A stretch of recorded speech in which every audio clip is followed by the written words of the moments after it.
Mix by Yadav films Bhojpuri Sonu Chaurasia.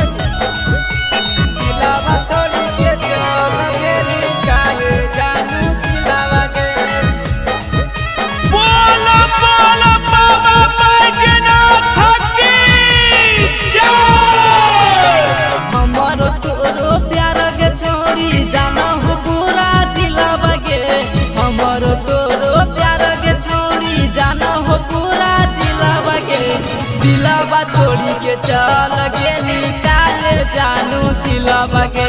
दिलावा तोड़ी के चल गेली काहे जानू सिलावा के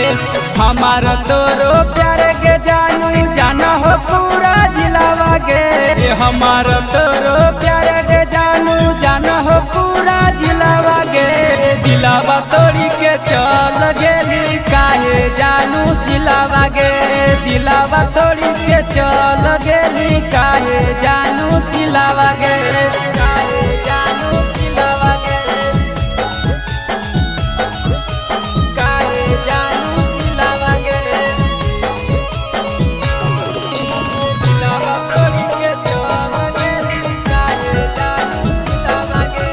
दिलावा तोड़ी के चल गेली काहे जानू सिलावा के झूठो के वादा कैले झूठो खैले किरिया तनी को न अइलो गेला बारवा के डिकिरिया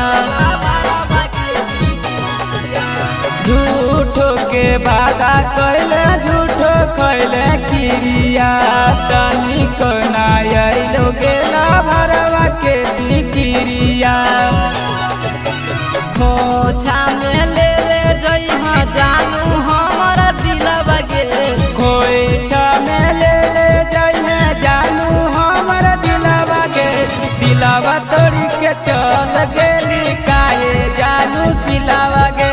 दिलवा तोड़ी के चल गेली काहे जानू सिलावा के काहे जानू सिलावा के काहे जानू सिलावा के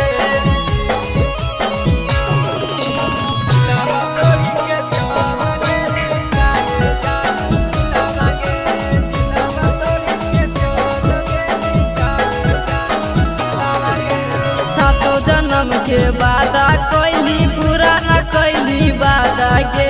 तोरा से फरियाद करियो लिखले हबै विधाता गे सातो जन्म के वादा कैली पूरा न कैली वादा गे तोरा पे कितन याद करियो लिखले जे विधाता गे मारा तो जब देखेले सुधांशु नीति सबके मारा तो जब देखेले